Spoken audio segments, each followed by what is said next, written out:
Sono le 7:22 del 9 aprile 2026. Buongiorno Taranto, bentrovati a questo nuovo appuntamento con la musica e l'informazione mattutina di Cittadella la Radio. Buongiorno da Francesco Casula e buongiorno al nostro Piero Caffio che guiderà la regia. Insieme proveremo ad accompagnarvi fino alle 9 con i temi principali della giornata, una giornata davvero particolarmente ricca, quella di ieri, che proveremo a sintetizzarvi in una serie di approfondimenti, cominciando per esempio dalla raffineria Eni.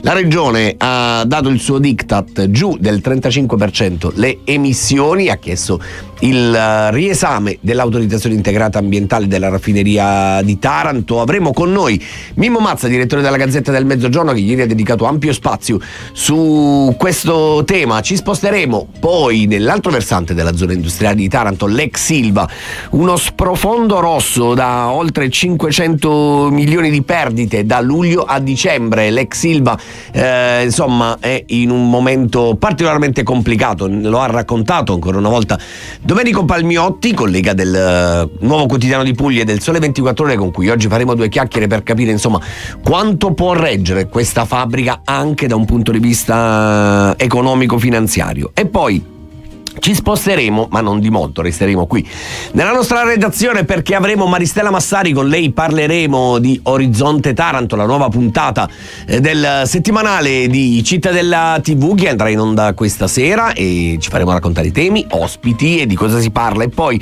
ci sposteremo invece in città, ai Giardini Virgilio. È successo di tutto e di più. Una vicenda penale che ha portato al sequestro dei gazebi all'esterno perché ritenuti abusivi e che ha toccato anche un funzionario comunale per aver concesso una proroga illecitamente, secondo l'accusa, a Palmisano, amministratore di fatto della Sergen SRL.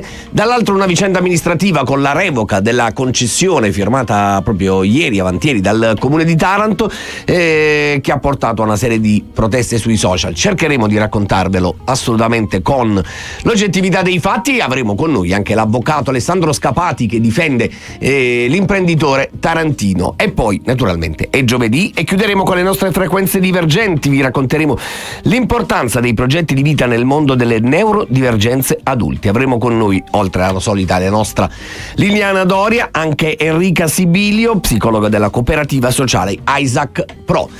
Sono le 7:25 e credo sia arrivato il momento di ascoltare le stelle. L'oroscopo di Maya.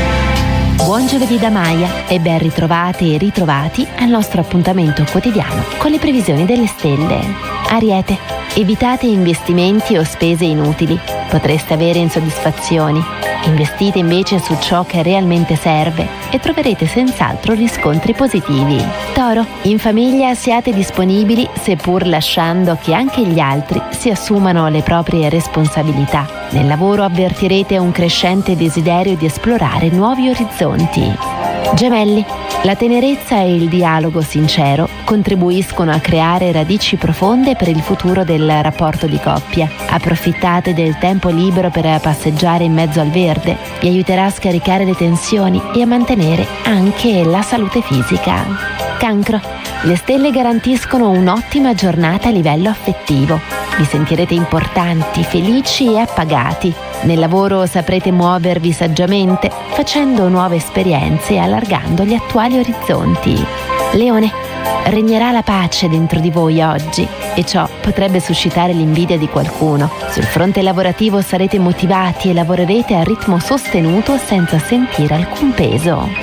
Vergine, avrete un ruolo di primo piano oggi nella vita sociale, godendo di piacevoli momenti in compagnia degli amici più cari. Sul fronte lavorativo è giunto il momento di una svolta.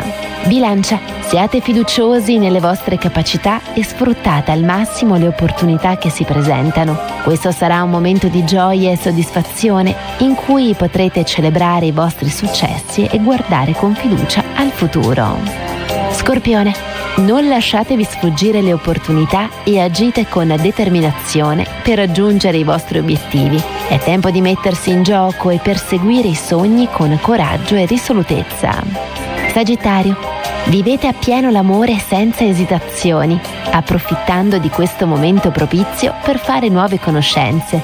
Sul fronte lavorativo preparatevi a dissipare eventuali incomprensioni e a riaffermare la vostra brillantezza. Capricorno, sfruttate il favore delle stelle, ma agite con coraggio per ottenere ciò che desiderate. È il momento di agire con sicurezza e passione, superando le incertezze. Acquario, ascoltate i consigli delle persone fidate e preparatevi per una giornata produttiva nel lavoro. È il momento di pianificare attentamente e di prendere decisioni oculate per il vostro futuro finanziario. Pesci, dedicatevi al relax, ma assicuratevi di avere completato anche le vostre responsabilità. Investite su di voi e prendetevi cura del vostro benessere. Trovate un equilibrio tra lavoro e riposo per aumentare la produttività e la serenità. Oggi vi saluto con le parole di Michael Bolton. A volte scopri che quello che volevi non era realmente quello di cui avevi bisogno. Ciao a tutti e a tutti.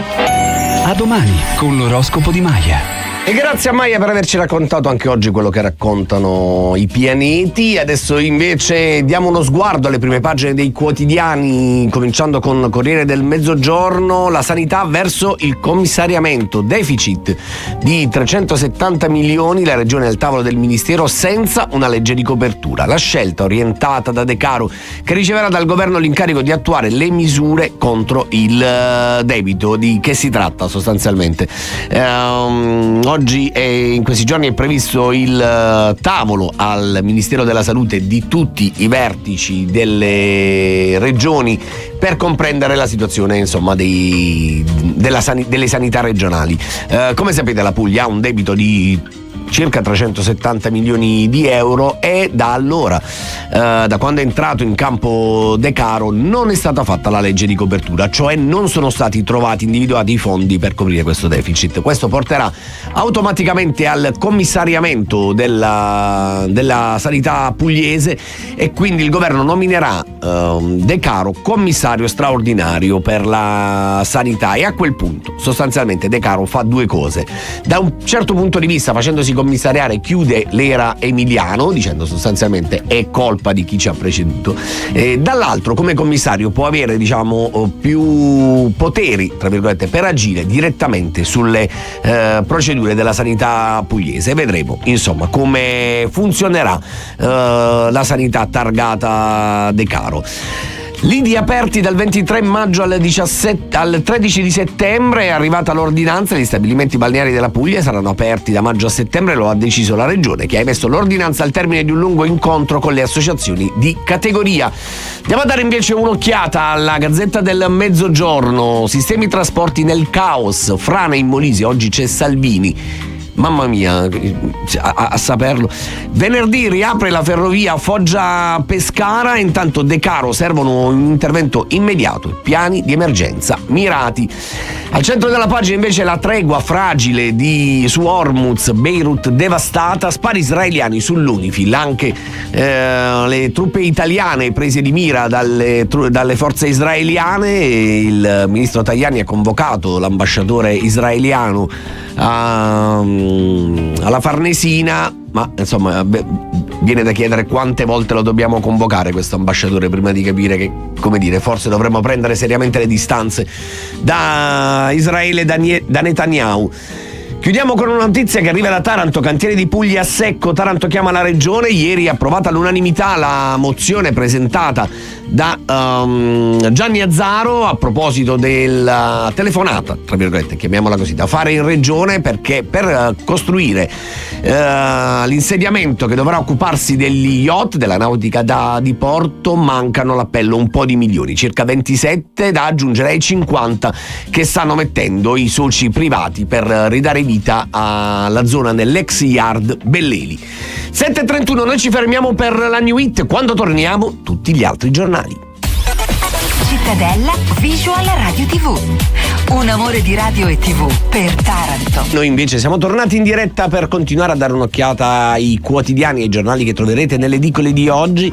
Dopo Corriere e Gazzetta diamo uno sguardo all'edicola che apre con la regione Decaro Diktat a Roma, un piano per far fronte all'emergenza frane. Il governo stanzia fondi per ripristinare la 14 e le ferrovie e i geologi denunciano la fragilità del cordolo costiero. Insomma, situazione particolarmente complicata. Il Molise sostanzialmente scollegato col resto d'Italia, non tanto l'isolamento quanto proprio la mancanza di collegamenti stabili da nord a sud.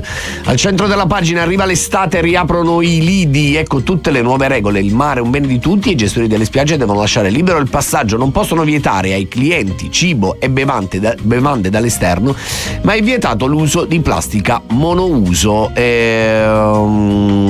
Poi si parla di lavoro. Leonardo, sale l'ansia per gli operai, è arrivata ieri una nota dei sindacati a proposito dello stabilimento di Grottaglie.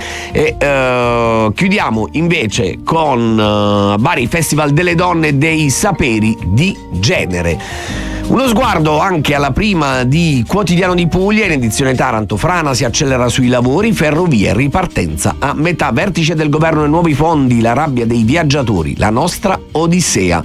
E al centro della pagina invece si parla di Taranto, parcheggi senza sconti, buche dopo le piogge, i rattoppi nelle strade. Il Consiglio non cambia le tariffe, emergenza asfalto, via ai lavori di ripristino. E poi si parla di Giardini Virgilio con gli abusi, stop e protesta, il pezzo su quanto avvenuto e su quanto vi racconteremo in dettaglio tra pochissimo. E poi si torna a Castellaneta e la vicenda che vi abbiamo già raccontato ieri, la ragazza difesa, travolti dall'auto, 6 giovani feriti. Sembrerebbe che tutto sia nato a difesa di una giovane ragazza che era stata in qualche modo aggredita, non è chiaro se verbalmente o fisicamente, dal fidanzato. Il gruppo di giovani è intervenuto e insomma il fidanzato poi li avrebbe travolti tutti con la macchina. Ora la sua posizione è al vaglio degli inquirenti. Noi adesso però ci fermiamo, chiudiamo qui la nostra rassegna stampa e tra un po' cominciamo gli approfondimenti parlando di Eni e della riduzione delle emissioni. Siamo tornati in diretta, sono le 7:40, questo è Buongiorno Taranto, bentrovati su Cittadella, la radio Cittadella TV, se vi siete collegati soltanto adesso sui 96,5 sul canale 94 del digitale terrestre. Cominciamo i nostri approfondimenti e come annunciato lo facciamo parlando di Eni, della raffineria di Taranto. Il presidente della regione Puglia, Antonio Decaro, ha firmato la richiesta di riesame dell'autorizzazione integrata ambientale, chiedendo la riduzione immediata di una serie di emissioni. Ne ha scritto ieri sulla Gazzetta del Mezzogiorno il direttore del quotidiano pugliese lucano Mimmo Mazza, che è in collegamento con noi. Buongiorno Mimmo. Ce l'abbiamo? Mimmo, mi senti? Forse no? Allora proviamo a ripristinare il collegamento. Intanto Mimmo, mi senti? Sì, eccoci, eravamo noi che non sentivamo te. Buongiorno a te. Allora Mimmo, una richiesta di riesame con un ordine perentorio, abbassare le emissioni della serie Taranto non solo Ilva. Taranto non solo Ilva, d'altronde viene chiesta l'applicazione di una legge sulla qualità dell'aria che riguarda le aree industriali di Taranto e Brindisi, che risale al 2012 e che in particolare ovviamente tutela le aree più complicate. Da questo punto di vista Taranto sicuramente ha questo triste primato non invidiabile. È una lettera perentoria inviata all'Eni, ieri poi l'azienda ha risposto, stamattina ne diamo conto sul giornale. È stata una decisione molto tranchante perché francamente la risposta dell'Eni alla prima richiesta informale non è stata delle migliori, perché l'Eni ha detto ok, passiamo le emissioni ma ne parliamo nel 2034, che francamente è un termine un po' troppo lontano. Appena 8 anni, Mimmo. Sì, perché è stata questa la cosa che ha fatto un po' scattare la regione su tutte le furie, perché non è possibile aspettare 8 anni. D'altronde l'Eni poi oggi nella risposta che pubblichiamo è molto più concilievole, dice no, per noi siamo disponibili ad avviare subito questo ragionamento, e per fortuna. Meno male. Mimmo, è chiaro che insomma le emissioni della raffineria, ne abbiamo raccontato tanti anni fa, non erano paragonabili a quelli dello stabilimento siderurgico, ma questo non significa che non abbiano una loro incidenza comunque sulla popolazione, perché poi questo grande mix, no, di queste emissioni industriali diventa, come dire, particolarmente significativo. Ma infatti è proprio il mix che colpisce e norma questa legge regionale del 2012, norma l'insieme di tutte le emissioni di tutti gli stabilimenti che insistono nell'area industriale di Taranto. Non c'è solo l'Ilva, c'è l'ENI, ci sono altre aziende, viene fatta la somma di tutto e a tutti viene chiesto di adeguarsi, di ridurre, ovviamente ognuno per la propria quota parte, le emissioni. D'altronde quelle dell'ENI sono quelle poi più certificate, nel senso che tutti i cammini sono misurati e quindi lì è possibile davvero incidere e chiedere numeri precisi dal punto di vista emissivo. Leggo in particolare, Mimmo, tu scrivi: il fattore di riduzione più restrittivo, meno 36%, all'intera sommatoria di una serie di metalli, è un approccio improntato ai principi di precauzione e di prevenzione del danno alla fonte. Cioè, in questo momento, correggimi se sbaglio, sostanzialmente non ci sono emissioni che generano dei danni certi, ma è un modo, in qualche modo, è un modo appunto per evitare che si arrivi a quella situazione, giusto? Sì, praticamente la valutazione del danno sanitario redatta da ASL, Ares e ARPA Puglia ritiene che il mix a cui tu facevi riferimento giustamente prima provochi su Taranto, rilasci a Taranto un danno sanitario non accettabile, proprio perché il danno sanitario non accettabile a tutti i concorrenti, tutti coloro i quali concorrono a fare il tetto di inquinanti, viene chiesta una riduzione. Nel caso dell'ENI viene chiesta una riduzione del 32% e in questo caso l'azienda aveva risposto sì, ok, lo facciamo, ma tra 8 anni. Ovviamente non era possibile attendere così tanto tempo. Quanto tempo pensi che ci vorrà, Mimmo, in questa fase di revisione dell'AIA allo stabilimento, alla raffineria di Taranto? Ma guarda, se c'è l'accordo di tutti non credo che ci vorrà molto tempo. D'altronde poi le emissioni, in particolare questo cammino E3 dell'ENI che viene messo sotto il mirino è quello della centrale elettrica dell'ENI, e quindi ovviamente bisognerà fare dei lavori di adeguamento e di ammodernamento. Secondo me l'ENI ha le risorse, il potenziale per poter agire molto in fretta. Probabilmente non ha neanche alcun interesse ad andare a uno scontro istituzionale, immagino, no, visto che gli ultimi che l'hanno fatto a Taranto, diciamo, è finita malissimo. Benissimo, diciamo. Certo. D'altronde, voglio dire, la mossa della regione contiene in sé anche una risposta, perché se l'ENI poi non si adegua gli viene revocata l'AIA, che è il permesso certo. a operare, quindi insomma diciamo certo. che va detto anche che l'ENI non sono i Riva oggettivamente. L'ENI ha anche le forze economiche per poter fare anche domani mattina certo. tutti i provvedimenti richiesti, che sono costosi, perché immagino che sia quello il tema, ma ovviamente noi da tarantini da questo punto di vista insomma abbiamo già pagato. Abbiamo già dato. Grazie a Mimmo Mazza per essere stato con noi, come sempre, grazie davvero Mimmo, buon lavoro. Grazie a voi, buona giornata. Noi torniamo tra pochissimo e parliamo invece di ex Ilva, l'altra parte della zona industriale di Taranto, ma non sotto l'aspetto emissivo quanto su quello economico. Debiti e perdite, scusate, per 582 milioni da luglio a dicembre, ne parleremo con Domenico Palmiotti, quindi restate con noi. Buongiorno Taranto. Buongiorno Taranto. L'informazione del mattino. Accendi il canale 94 e vivi l'emozione di Cittadella TV. Da Taranto, la voce della Puglia e della Basilicata. Cittadella TV. Si sente, si vede, si vive. Spot. Blue Bay Resort. Un angolo di paradiso tra le coste del bellissimo mare di Taranto. Il resort riservato ed elegante su residencebluebay.com. Sei un imprenditore agricolo o agroindustriale? Con il parco agrisolare PNRR puoi installare il fotovoltaico sul tuo fabbricato e ottenere fino all'80% a fondo perduto. Riduci i costi energetici e rendi la tua azienda più competitiva. Eco Bioservice ti segue dalla pratica GSE alla realizzazione chiavi in mano. Le domande si presentano dal 10 marzo al 9 aprile 2026 fino ad esaurimento fondi. Non aspettare l'ultimo momento. Contattaci ora su ecobioservice.it. Siamo a Martina Franca. Eco Bioservice. Smart Energy Solution.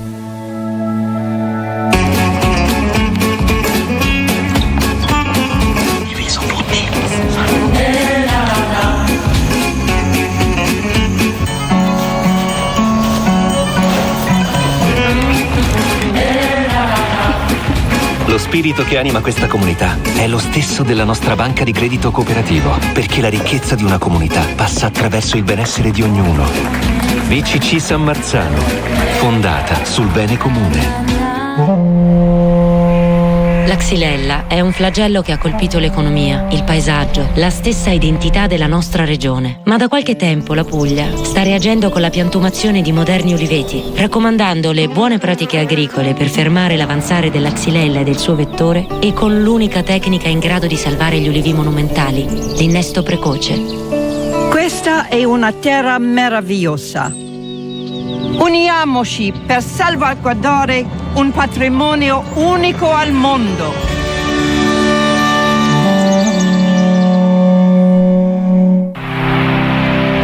RPNet ti aiuta a raggiungere il tuo traguardo nel digitale. RPNet Digital Agency di Taranto offre servizi di comunicazione digitale e di sviluppo software, come gestioni canali social, realizzazione siti internet ed e-commerce, web reputation e tanto altro.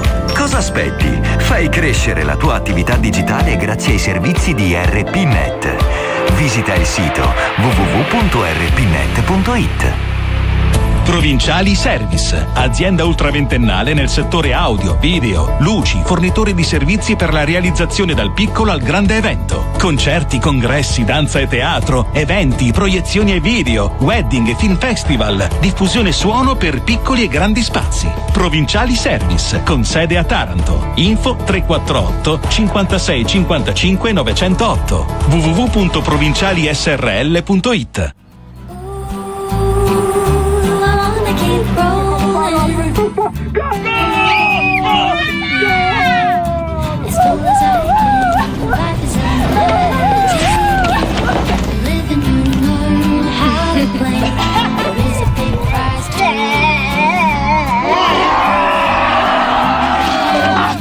Da 70 anni progettiamo i vostri SUV perché siano davvero vostri. KGM, la tua definizione di SUV.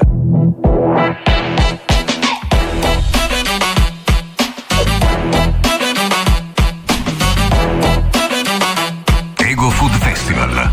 Cozza, pizza, dinner incredibile. Academy. Taranto dal 17 al 20 aprile 2026. www.egofestival.it. A Villa Ida ogni ospite è al centro di ogni attenzione. Una residenza per anziani dove la cura passa dai piccoli gesti quotidiani. I nostri OSS accompagnano gli ospiti durante tutta la giornata, dall'igiene personale alle attività quotidiane, con presenza e attenzione costante. La struttura è dotata di sistemi di sorveglianza che permettono allo staff di garantire sicurezza e controllo in ogni momento. Le ausiliarie si prendono cura della pulizia e della cucina. Il profumo dei piatti preparati ogni giorno fa sentire tutti come a casa. L'alimentazione è seguita con attenzione anche grazie alla presenza di un nutrizionista. E con Cami, tra giochi, ginnastica dolce e laboratori di cucina, ogni giornata diventa un momento di stimolo per mente e corpo. Villa Ida, residenza per anziani. Via Mediterraneo numero 25. Telefono 099 46 41 748. Residenza villaida@gmail.com. Cura, sicurezza e calore, come in famiglia. Orizzonte Taranto. Lo sguardo sul presente e sul futuro della città. Economia, sviluppo, lavoro e nuove opportunità raccontate dai protagonisti del territorio. Ogni giovedì alle 21 su Cittadella TV, canale 94 del digitale terrestre per Puglia e Basilicata. Orizzonte Taranto. Capire oggi la città di domani. Sono le 7.54, siamo tornati in diretta e come annunciato ci spostiamo dall'altra parte della zona industriale, non più Eni, a cui è stato chiesto di ridurre le emissioni, ma parliamo adesso di ex Ilva. Lo facciamo dal punto di vista economico-finanziario perché le perdite tra luglio e dicembre 2025 superano i 580 milioni di euro. L'ho raccontato sul Quotidiano di Puglia ieri Domenico Palmiotti, che è in collegamento con noi. Buongiorno Domenico. Buongiorno Francesco, buongiorno ai telespettatori. Posso fare una cosa che non faccio mai? posso dire a tutti che qualche giorno fa è stato il tuo compleanno, e così diciamo il 7 aprile invito tutti a fare gli auguri a Domenico Palmiotti, che notoriamente diciamo è uno particolarmente riservato, però ecco, adesso sarà il suo ultimo collegamento con me, lo so, però vabbè, ci tenevo a farlo. No. Buon compleanno Domenico passato. Allora, torniamo invece a parlare di ex Ilva, lo facciamo. Domenico, oltre mezzo miliardo di perdite in 6 mesi. Abbiamo sempre parlato, no, dei piani, dei progetti che ci sono, ma davvero un imprenditore privato può sostenere spese del genere senza... Flax oggi continua a chiedere l'intervento dello Stato, ma si può andare avanti senza un intervento statale? Ma la situazione, questo dato che dicevi è riferito al secondo semestre 2025, sono esattamente 582 milioni e 579 mila euro di perdite, come scrivevo ieri sul quotidiano. È un dato pesante, un dato molto forte, più basso tuttavia di quello del primo semestre 2025, quando le perdite ammontarono a oltre 793 milioni. Perché c'è questa diminuzione pur restando un dato di perdite pesanti? Perché nel primo semestre 2025 la fabbrica era ancora in uno stato non come l'attuale. Il secondo semestre invece ha visto l'azienda con un solo altoforno in marcia, diversi impianti fermi, più cassa integrazione, tant'è che anche la spesa del personale è scesa in modo di fatto significativo. Infatti ieri scrivevo che da luglio a dicembre 2025, ecco, rivedo un attimo i dati, i costi della produzione sono scesi a 1 miliardo e 299 milioni, invece nel primo semestre dell'anno scorso i costi della produzione avevano toccato i 2 miliardi e 68 milioni. Domenico, che vuol dire questo? Vuol dire che per esempio se pensiamo al personale c'è maggiore cassa integrazione, immagino, no? Anche il costo del personale è diminuito, anche il costo del personale è diminuito sensibilmente. Ma perché è aumentata la cassa integrazione? Certo, nel secondo semestre i costi sono stati 198 milioni, invece nel primo semestre sono stati superiori. Potrebbe coincidere col fatto che a maggio 2025, ricordiamo, c'è stato quel max incendio di Afo 1 che poi portò a un aumento. Come dicevo, c'è stata meno produzione, ci sono stati più impianti fermi, c'è stata anche più cassa integrazione. Questo è stato il periodo in cui l'azienda ha poi chiesto di fare la cassa integrazione per oltre 4.000 persone, e c'è anche un incontro adesso al Ministero del Lavoro fra qualche giorno, il 16 aprile. Diciamo che la situazione rimane difficile perché è un'azienda che ha costi fissi, costi di produzione, di struttura, di personale elevati, e ovviamente un livello di attività molto basso.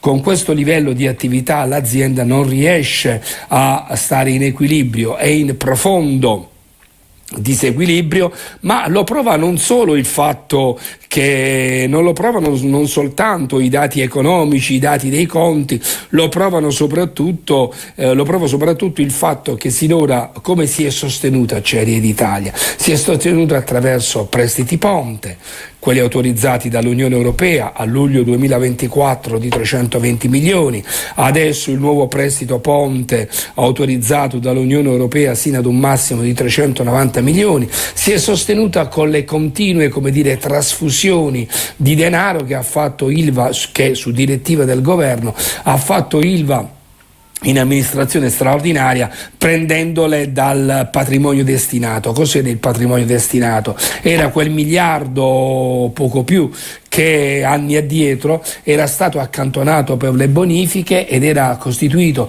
dal miliardo fatto rientrare dai Riva in Italia. Le bonifiche sì, sono state avviate, però strada facendo in questi ultimi 2 anni Ilva in AS ha progressivamente aiutato la società di gestione degli impianti, appunto trasferendole del denaro, e adesso le disponibilità di Ilva in AS si sono... Domenico, abbiamo gli ultimi 30 secondi. Come lo vedi il futuro della fabbrica, con o senza intervento statale?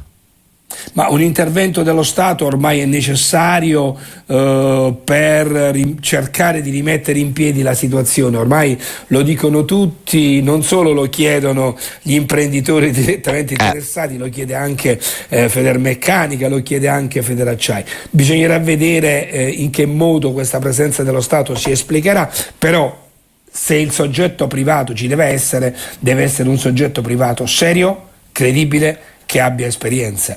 Quello che sta facendo Flax, tanti annunci, ce lo siamo già detti più volte, tanti annunci di collaborazione, di coinvolgimento, dalla diocesi agli enti locali, dallo sport alla cultura. Però qui serve uno che sappia fare l'acciaio, lo sappia fare bene, lo sappia fare nel rispetto delle regole e sappia rimettere in piedi un'azienda. Nel rispetto delle regole, delle leggi, abbia soprattutto solidità e dia garanzie finanziarie. Non vedo niente di eccezionale che si chieda ad una persona, ad uno soggetto imprenditoriale di fornire garanzie imprenditoriali. Anche noi, quando andiamo a comprare una casa, per esempio, ormai anche per l'affitto ti chiedono le referenze. Garanzie finanziarie. Esatto. Domenico, noi abbiamo terminato il tempo a nostra disposizione. Grazie sempre per la tua capacità di raccontarci in maniera semplice una questione complicata come quella dell'ex Silva. Grazie davvero, buon lavoro Domenico. Buona giornata. Noi ci fermiamo, sono le 8 in punto, c'è il giornale radio. Quando torniamo vi raccontiamo invece l'orizzonte Taranto. Buongiorno Taranto. Buongiorno Taranto. L'informazione del mattino. Accendi il canale 94 e vivi l'emozione di Cittadella TV. Da Taranto, la voce della Puglia e della Basilicata. Cittadella TV. Si sente, si vede, si vive. Cittadella News, l'informazione nazionale di Radio Cittadella. Buongiorno dalla redazione. Continua a salire il bilancio delle vittime dei raid israeliani in Libano. Secondo gli ultimi aggiornamenti, almeno 254 persone sono rimaste uccise e 1165 ferite.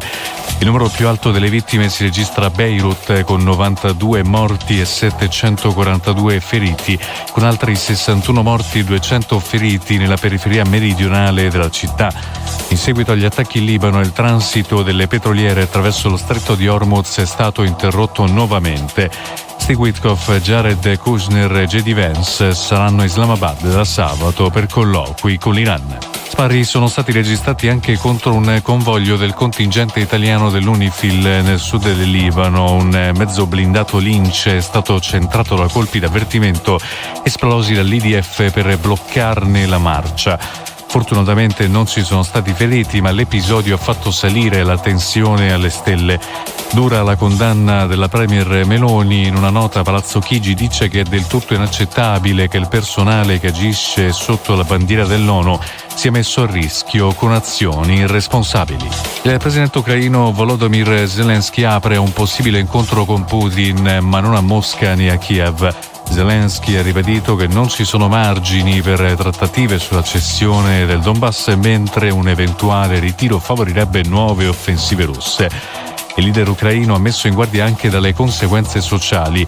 Qualsiasi divisione è l'obiettivo chiave di Putin e la rovina della nostra indipendenza, ha detto. La Cassazione ha disposto un nuovo processo per Alessandro Impagnatiello, condannato all'ergastolo per il femminicidio di Giulia Tramontano nei primi 2 gradi di giudizio. L'ex barman uccise la sua compagna al 7° mese di gravidanza il 27 maggio 2023 nel loro appartamento di Senago. I giudici della prima sezione penale della Suprema Corte hanno accolto il ricorso della Procura Generale di Milano sulla premeditazione, aggravante che era stata esclusa lo scorso giugno, rigettata invece la richiesta della difesa sulla crudeltà. È finita a Varano, nel Varesotto la fuga di Elia del Grande. I carabinieri della compagnia di Gallarate hanno arrestato un uomo per resistenza a pubblico ufficiale e lesioni personali per aver tentato di fuggire in auto provocando lievi lesioni a un militare. L'autore della strage dei Fornai, l'omicidio avvenuto nel gennaio 1998 di padre, madre e fratello che si opponevano al suo matrimonio con una giovane domenicana, era scappato da una casa lavoro ad Alba. Lo sport e il tennis. Matteo Berrettini avanza nell'ATP 1000 di Monte Carlo dominando il match contro Daniil Medvedev, battuto con un doppio 6-0. Ora il romano affronterà il talentuoso João Fonseca. Termina invece il cammino di Musetti e Cobolli. Lorenzo viene sconfitto 7-6, 7-5 dal padrone di casa Valentin Vacheron. Flavio si arrende con un doppio 6-3 contro il belga Alexander Bloch. Per il momento è tutto, a più tardi.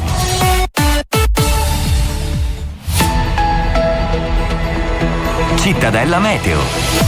Altra giornata influenzata dall'alta pressione sull'Italia, dove domina un ampio soleggiamento su tutti i settori. Al mattino tempo stabile e mite ovunque con cielo sereno o al più velato. In giornata aumento della copertura nuvolosa sui settori nord-orientali, situazione invariata altrove. Temperature sempre ben sopra la media del periodo, con picchi di 26-27 gradi. Per ora è tutto da ilmeteo.it, dove il fa la differenza anche nella nostra app. Una buona giornata da Lorenzo Tedici. Star Sonia Indie News.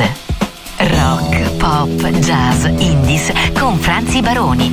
Ogni venerdì dalle 16 alle 17 e il martedì dalle 21 alle 22. Star Sonia Indie News su Cittadella, la radio. E 9 minuti dopo le 8, seconda ora insieme con Buongiorno Taranto, e come annunciato parliamo di Orizzonte Taranto, parliamo dell'approfondimento settimanale di Cittadella TV condotto da Maristella Massari, che è in collegamento con noi. Buongiorno Maristella. Buongiorno Francesco e buongiorno a tutti voi. Allora, raccontaci, anticipaci con un po' di spoiler, che cosa impareremo guardando Orizzonte Taranto questa sera? Quale spoiler? Nessuno spoiler. Allora, parleremo come al solito di economia, perché è una trasmissione che di questo si occupa, e parleremo in particolare del commercio, la situazione del commercio e dell'artigianato a Taranto. Faremo il punto con il presidente di Confcommercio Giuseppe Spadafino, con il segretario generale e direttore di Confartigianato Fabio Paolillo, e poi ci sarà con noi l'assessore alle attività produttive del Comune di Taranto Francesco Cosa, e abbiamo voluto introdurre anche un elemento un punto di vista nuovo, un nuovo racconto sulle cose, invitando Antonio Fuggiano, che chi è? È il sindaco dei ragazzi e delle ragazze di Taranto, eletto dal Consiglio Comunale dei Ragazzi e delle Ragazze di Taranto, e quindi sentiremo anche un po' la voce dei giovani, perché tutto quello che insomma oggi noi stiamo costruendo lo stiamo facendo per lasciare a loro una città, come direbbero i tuoi cari scout, no? Il mondo un po' meglio di come l'abbiamo trovato. Magari, cioè, quantomeno non peggio, ecco, proviamo a non fare peggio. Quantomeno non peggio.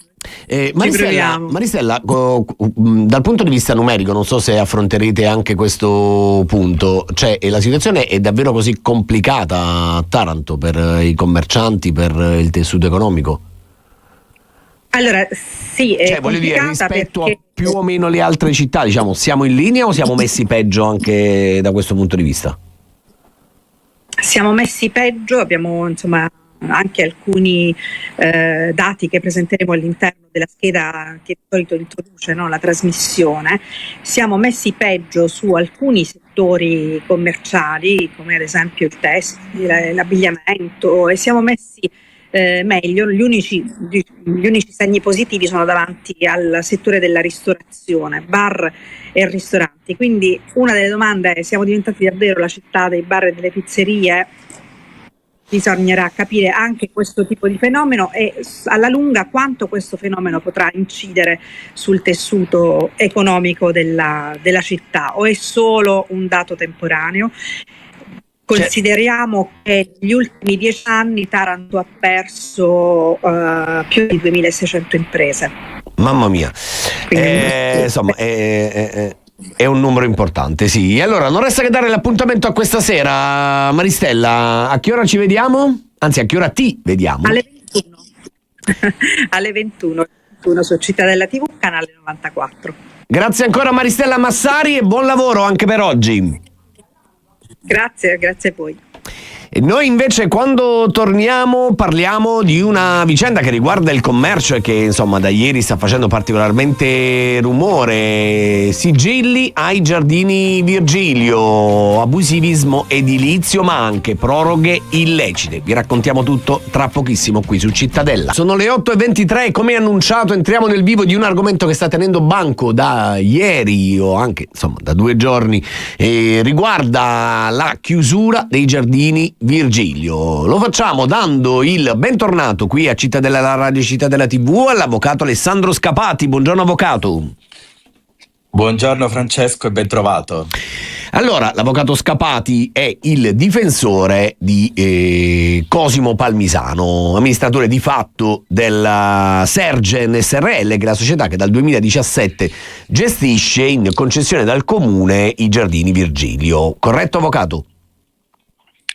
Sì, esattamente, precisiamo che comunque diciamo il Palmisano svolge diciamo il ruolo di direttore generale, mentre diciamo la legale rappresentante dell'azienda è Palmisano Sara, che sarebbe diciamo la figlia. La figlia, benissimo. Quindi, allora, diciamo, esattamente. Tutti abbiamo visto sui social, insomma gran parte di noi ha visto sui social lo sfogo fatto da Palmisano che dice: ci chiudono i Giardini Virgilio, non è colpa nostra, ci tolgono le licenze, mettono per strada 40 persone, abbiamo versato 450.000 euro dal 2020 a oggi. Ora ho letto le carte diciamo che hanno portato al sequestro, perché noi dobbiamo fare innanzitutto una distinzione. C'è una parte penale da un lato che riguarda le aree esterne, e cioè l'abusivismo edilizio sui gazebi, 13 gazebo più o meno, insomma, che sarebbero sorti senza autorizzazione, e dall'altra una parte amministrativa, il comune che nei giorni scorsi ha revocato definitivamente la licenza, ha chiuso la concessione. Ecco, allora andiamo per gradi, procediamo dalla parte penale. Strutture abusive riscontrate dalla procura di Taranto che sarebbero nate senza autorizzazione, avvocato.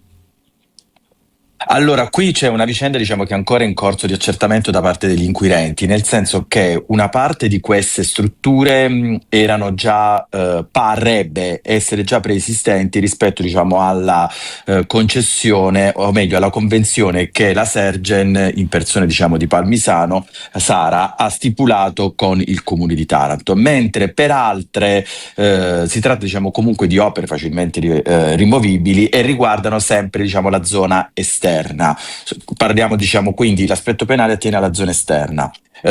Sotto questo profilo era stato emesso un primo sequestro di natura preventiva, in relazione al quale era stata ottenuta un'autorizzazione al fine diciamo di rimuovere quelle che erano abusive da parte del GIP. Contestualmente però, come hai fatto presente tu, qualche giorno dopo è intervenuto un secondo decreto di natura diversa definito diciamo probatorio, e quindi diciamo la questione è ancora in fase di accertamento. Ovviamente diciamo in qualità di difensori della Sergen impugneremo questi provvedimenti e valuteremo poi le decisioni da parte del tribunale su questo argomento. Questo attiene, come hai detto tu, all'aspetto dell'abusivismo edilizio, Però avvocato, la fermo un attimo, perché poi c'è una parte amministrativa che si intreccia con quella penale, nel senso c'è un funzionario comunale indagato che avrebbe rilasciato la proroga a novembre in maniera come dire non lecita secondo la procura di Taranto, perché diciamo quella proroga è firmata direttamente dal funzionario e non passa dal dirigente, e lo stesso dirigente tra l'altro mesi prima aveva comunicato la fine della concessione, quindi questa proroga che sarebbe stata concessa a novembre per la procura è irregolare, giusto? Sì, sostanzialmente a novembre, come hai detto tu, era stata diciamo concessa questa proroga, considerando anche che il Palmisano o comunque la Sergen continuava a pagare regolarmente diciamo le rate relative all'accordo di convenzione, e comunque erano in piedi delle trattative da questo punto di vista. Ecco, però da questo punto di vista, avvocato,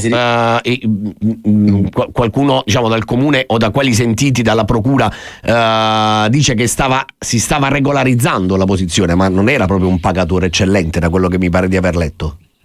No, allora, non voglio esprimere da questo punto di vista perché questo è un aspetto che attiene alla vicenda di natura amministrativa. Certo. Io, come sai, mi occupo dell'aspetto penale. Però Ok. ti posso dire che il problema è nato proprio perché questo provvedimento sarebbe considerato, diciamo, dalla Procura un provvedimento illegittimo e non giustificato da parte, diciamo, di colui il quale l'avrebbe emesso, in quanto sarebbe dovuto, diciamo, Doveva passare per il doveva essere dirigente. firmato da un doveva essere firmato da un dirigente di livello superiore, secondo diciamo quello che è. Però ovviamente sotto il profilo amministrativo, come hai detto tu, la vicenda si intreccia con quella penale, fermo restando che, come è stato, diciamo, già detto dai titolari, ovviamente da quel punto di vista si ricorrerà nelle sedi opportune, ovvero al TAR, per ottenere, diciamo, tutte le valutazioni necessarie per verificare se questa convenzione è stata risolta in maniera legittima o meno.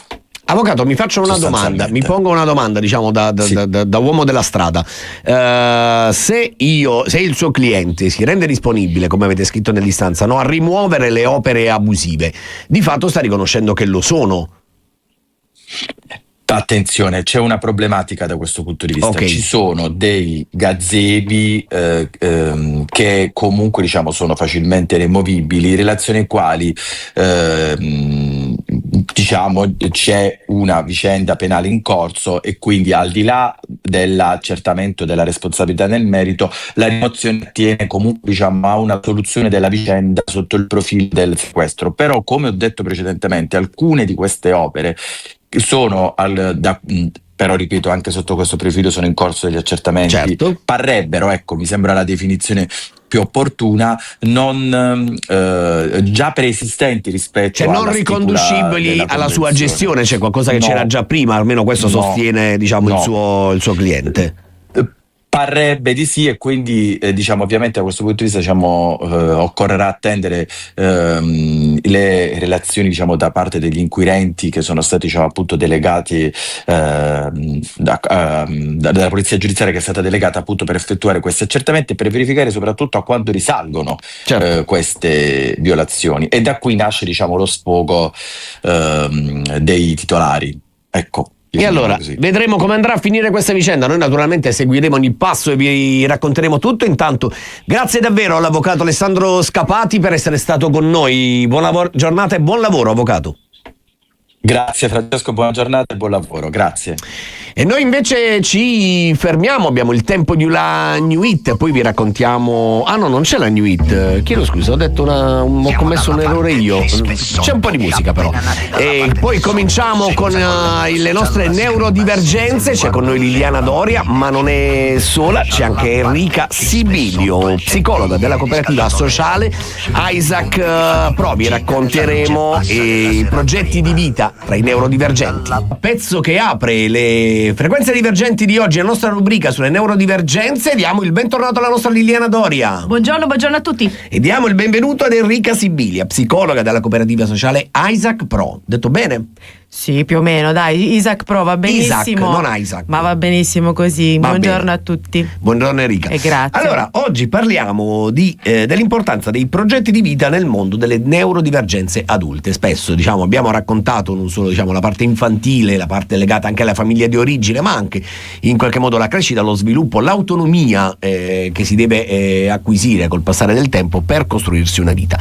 Prima parto però dalla solita domanda. Maestro Capossela, scelto dalla nostra Liliana Doria, perché dalla parte di Spessotto? Perché noi di Synapsis e le amiche care di Isaac Pro siamo nate dalla parte di Spessotto, cioè da quelli nati dalla parte di sotto, diceva il maestro, ovvero quelli un po' più svantaggiati, quelli nati con la maglia infiltrita, il tè riscaldato, cioè quelle persone che la marcia se la devono costruire, non nascono con quella in più.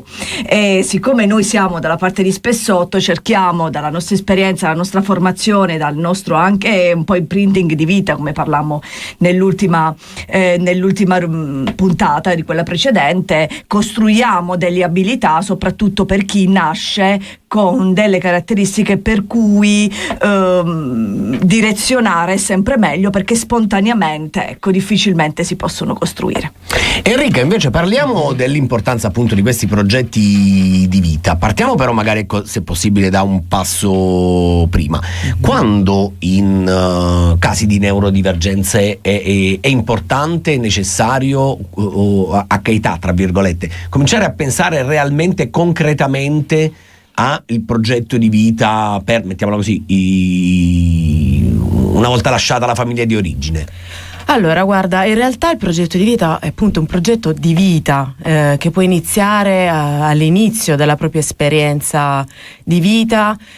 Diciamo che soprattutto per quanto riguarda proprio i progetti di vita stiamo parlando di una legge che è del 2000, quindi ha già compiuto 26 anni, è la legge 328, e quindi noi possiamo pensare ad inserire, a progettare, a costruire i progetti di vita anche in un'età che non sia necessariamente quella adulta, ma la progettualità potrebbe partire anche prima.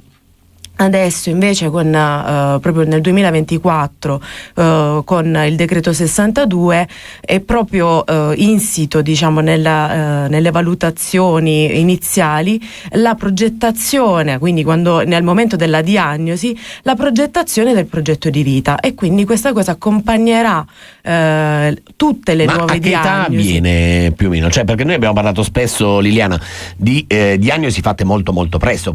Immagino che sia un po' complicato, ecco, diciamo, al momento della diagnosi di un ragazzino provare a immaginare un progetto di vita. Esatto. Credo. Sì, è molto difficile ovviamente immaginarsi quali possa essere l'iter di vita che un ragazzo o una persona con disabilità o con neurodivergenze può avere nel corso della vita, però è proprio il ruolo del progetto di vita quello di accompagnare nella personalizzazione anche longitudinalmente. Bene. La persona, accompagnarla nella costruzione di tutte le tappe evolutive, di tutte le esigenze che saranno quelle di tutta la sua vita. Per questo partire dall'inizio, cioè la legge vuole proprio che al momento della diagnosi venga poi pensato quel progetto di vita che porta tutti i sostegni, tutte le necessità che vengono scritte nero su bianco e vengono depositate al comune, e che poi devono essere reinterpretate in funzione di quello che la persona con disabilità o neurodivergenza vive durante il suo corso di vita. Mi chiedo, diciamo così, chiacchierando, no? C'è un momento in cui, o meglio, facciamo così, in casi di neurodivergenza, quanto tempo prima bisogna cominciare a, tra virgolette, costruire? Perché io penso, da capo scout, no? Penso ai miei bambini e alle mie bambine, a cui insegnare ad allacciarsi le scarpe non è solo allacciare le scarpe, ma è proprio costruire autonomia, e sentirsi in qualche modo, no? Capaci. Molto preciso. Ecco, grazie. Quindi mi chiedo, nei casi di neurodivergenza, quanto tempo prima bisogna iniziare a costruire questo proprio questa impalcatura di autonomia? Io spero che, cioè, sicuramente con Liliana siamo d'accordo su questo, però la base di tutto è sicuramente la consapevolezza, quindi sicuramente bisogna fare un percorso anche di consapevolezza, di conoscenza di che cosa, di come si funziona, qual è il proprio assetto proprio nel mondo, di come si esperisce anche un universo tutto proprio, ovviamente. Quello sicuramente è la base dalla quale partire nella costruzione di un progetto di vita, nella costruzione dei sostegni che servono per un progetto di vita indipendente, e sicuramente questa è la base, almeno per quanto mi riguarda, vero Lili? Io sono perfettamente d'accordo con la collega Enrica, cioè se io non so come mi chiamo, come faccio a presentarmi al mondo? E parte dalla consapevolezza non dell'etichetta, ma di come funziono. Esatto. È questa la chiave di lettura soprattutto delle ultime scale diagnostiche piuttosto che della legge che poi ne risponda a effetto domino.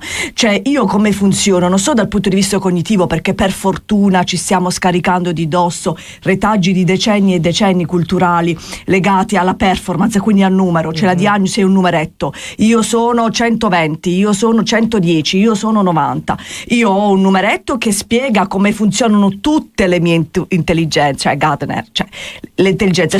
Un autore famoso che parlava di intelligenza. Ma come devo fare con te? No, lo so, mi è scappato, ho avuto un momento di non mi sono inibita, sarà stata la mia neurodivergenza. Torna inibita. Le intelligenze multiple, cioè significa che noi funzioniamo in tanti modi, che la nostra intelligenza ha tante smerigliature ed è un numerino sommatorio, una media. Okay. Non è definitivo. Insieme a quello noi andiamo a valutare le autonomie, le life skills, che poi di quello di cui Isaac Pro si occupa principalmente, gli aspetti ridondanti, quindi anche l'aspetto psichiatrico, immaginando, no? Il disturbo autistico, no? Quando noi andiamo a valutare le stereotipie, le ridondanze, le ossessività, quello è già un aspetto che è più vicino alla psichiatria. In America è riconducibile prettamente a quello, noi in Europa lo leghiamo più alla neurodivergenza, per intenderci. Ci sono poi tante letture in base alle culture dei paesi diversi, quindi già dall'assetto diagnostico noi valutiamo, come tu poc'anzi dicevi, di cui sono davvero molto d'accordo, e per questo è stato, sai Enrica, un argomento delle nostre frequenze divergenti anche lo scautismo. E si parte dalle autonomie. Noi dalla diagnosi possiamo annusare come funzionerà una persona, consentitemi insomma il verbo, no? Intuire come funzionerà una persona, però poi va stimolata, va stimolata con valori esperienziali, come diceva la cara amica Enrica, e partono dallo scautismo. Per esempio, dalla musicoterapia, dalla pet therapy, da un ottimo sport che creerà connessioni, informazioni ed esperienze che, coadiuvate da un aspetto clinico riabilitativo come nei centri di cui Enrica insomma ne fa parte e coordina, e insomma si arricchisce la vita di una persona. E allora parliamo proprio di questo, Enrica.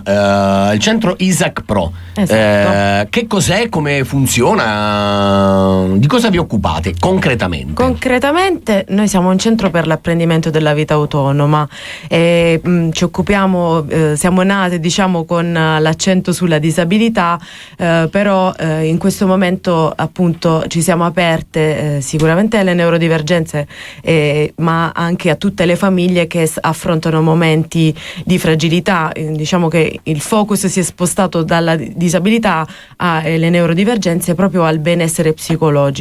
Quindi quello che offriamo sono percorsi riabilitativi e terapeutici clinici proprio per coadiuvare il percorso di vita delle persone, che possono essere persone con disabilità, quindi con tutta una serie di strumenti e metodologie atte alle persone con disabilità, come per esempio il progetto di vita, come anche percorsi di consapevolezza, parent training per i genitori, che invece attengono più all'aspetto delle neurodivergenze, ma anche appunto dei sistemi familiari, e quindi anche poi tutta la parte, siamo psicologhe e psicoterapeute, quindi c'è tutta una parte importante di sostegno psicologico personale, di gruppo, sul quale noi puntiamo molto, anche perché anche Liliana insomma in questo lo sa, c'è molta richiesta, perché appunto abbiamo anche un po' sdoganato le neurodivergenze, stanno arrivando sempre più persone, non me lo dire, che hanno appunto questo tipo di consapevolezza, e quindi c'è la necessità di accompagnarle, ecco, su un percorso di consapevolezza, di autonomia, di indipendenza e di autodeterminazione, che è un altro concetto importante che noi vogliamo promuovere, che è diverso dall'empowerment, no? Dove c'è un'acquisizione di competenze, sì, continuo, magari significativo, esatto, importante, quello però ci deve essere, però determinarsi, scegliere da sé in qualche modo, anche quali competenze approfondire, sviluppare, potenziare, quali invece magari anche per motivi oggettivi dovuti proprio anche alla difficoltà di lanciarsi in un determinato settore o meno è immagino altrettanto importante. Esatto, proprio l'autodeterminazione è ciò che poi dovrebbe guidare tutti noi, no? Siamo noi, possiamo essere persone con disabilità, possiamo essere persone con neurodivergenza, possiamo essere chiunque. Mi viene da chiedere quanto le famiglie di ragazzi e ragazze neurodivergenti siano disposte a accedere, diciamo, a questo spazio di potere dell'autodeterminazione. È una sfida. Allora facciamo così, ci fermiamo un attimo per un po' di pubblicità. Quando torniamo partiamo proprio da questa sfida con Enrica Sibilio e con la nostra Liliana Doria. A tra poco. Buongiorno Taranto. Buongiorno Taranto. L'informazione del mattino.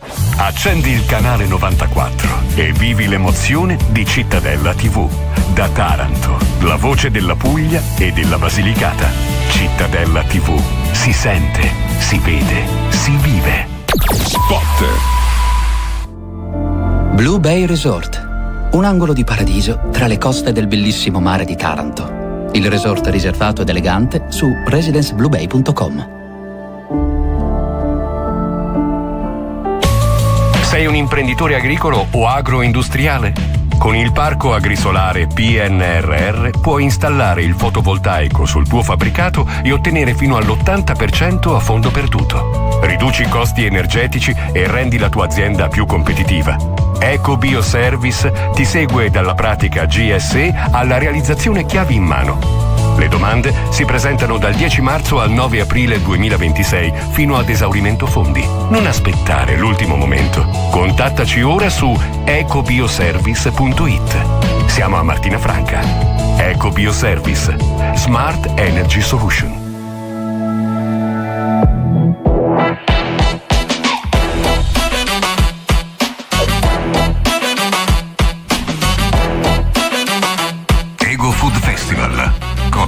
Pizza, dinner incredibile. Academy. Taranto dal 17 al 20 aprile 2026. www.egofestival.it. A Villa Ida ogni ospite è al centro di ogni attenzione. Una residenza per anziani dove la cura passa dai piccoli gesti quotidiani. I nostri OSS accompagnano gli ospiti durante tutta la giornata, dall'igiene personale alle attività quotidiane, con presenza e attenzione costante. La struttura è dotata di sistemi di sorveglianza che permettono allo staff di garantire sicurezza e controllo in ogni momento. Le ausiliarie si prendono cura della pulizia e della cucina. Il profumo dei piatti preparati ogni giorno fa sentire tutti come a casa. L'alimentazione è seguita con attenzione anche grazie alla presenza di un nutrizionista. E con Cami, tra giochi, ginnastica dolce e laboratori di cucina, ogni giornata diventa un momento di stimolo per mente e corpo. Villa Ida, residenza per anziani. Via Mediterraneo numero 25. Telefono 099 46 41 748. residenzavillaida@gmail.com. Cura, sicurezza e calore, come in famiglia.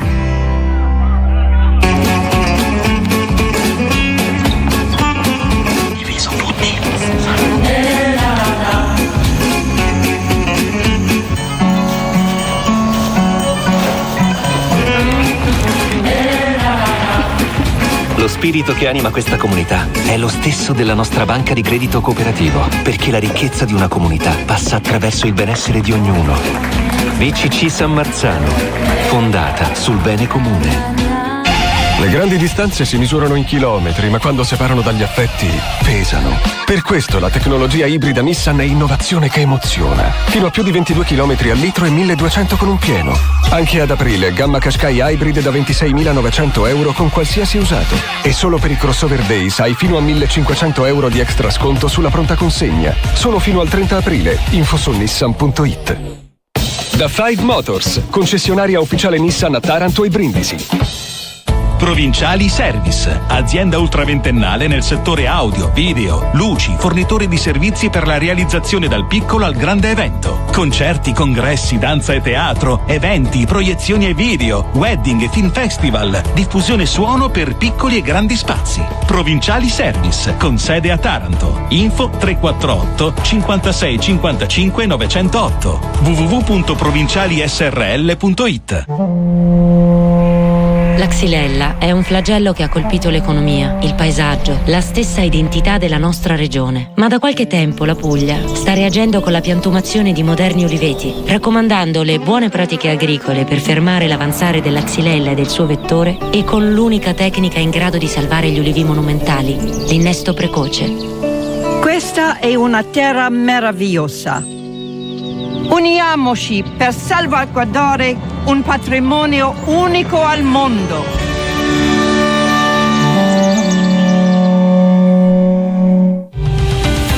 Orizzonte Taranto, lo sguardo sul presente e sul futuro della città. Economia, sviluppo, lavoro e nuove opportunità raccontate dai protagonisti del territorio. Ogni giovedì alle 21 su Cittadella TV, canale 94 del digitale terrestre per Puglia e Basilicata. Orizzonte Taranto. Capire oggi la città di domani. In collaborazione con ITS Academy Mobilità. Formazione di eccellenza per la mobilità sostenibile. La Catena. Fiducia in movimento dal 1974. Erano New Order con Blue Monday, 8.55. In questo momento siamo con la nostra Liliana Doria e con Enrica Sibilio della cooperativa Isaac Pro. Stiamo parlando di costruire autonomie, costruire percorsi progetti di vita nelle neurodivergenze adulte. Ci siamo lasciati parlando di autodeterminazione a proposito del ruolo delle famiglie, no? Della capacità sicuramente di sostenere i ragazzi e le ragazze neurodivergenti in questo percorso, ma talvolta, come dire, la capacità di cedere lo spazio di potere decisionale agli stessi ragazzi e alle stesse ragazze può non essere particolarmente semplice, Enrica. È un percorso anche quello, mi viene da dire ad ostacoli, ma in realtà no, perché ovviamente ogni famiglia poi funziona, appunto, certo. Parliamo sempre di funzionamenti, no? Funziona al suo modo, però sicuramente... Voi come fate in Isaac, per esempio?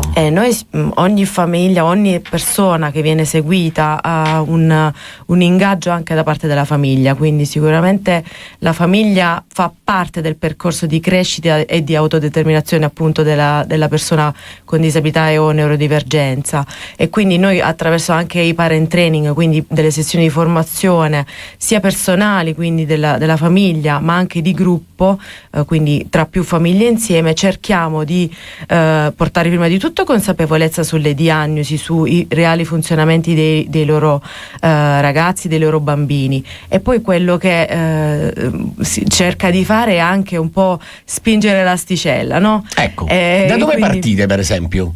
Beh, sicuramente, come ti dicevo, la partenza è sempre, allora, questo è il tipo di funzionamento, sì, certo. Questo ok, l'abbiamo capito, l'abbiamo ridetto, e poi si capisce quali sono gli obiettivi prioritari sui quali lavorare in base ovviamente alla fase di vita che la persona sta vivendo, e in base a quello si costruisce un percorso fatto di sessioni di apprendimento concrete all'interno delle quali vengono apprese attraverso ovviamente la figura delle nostre psicologhe, psicoterapeute, piccole abilità di vita che vanno messe insieme e concatenate, quindi per esempio viene imparare a allacciarsi le scarpe, come dicevi, o anche delle azioni più complesse che riguardano anche proprio le abilità integranti, quindi quelle che ti integrano all'interno della società, come pagare una spesa, prendere un pullman, vengono scomposte e ridotte a tanti piccoli passaggi che la persona prima apprende all'interno di sessioni diciamo strutturate e all'interno di un contesto protetto, e poi vengono generalizzate all'interno proprio della comunità. E quindi il lavoro che facciamo è anche quello con il nostro quartiere, ma anche proprio con il comune, con le associazioni, adesso lo faremo anche con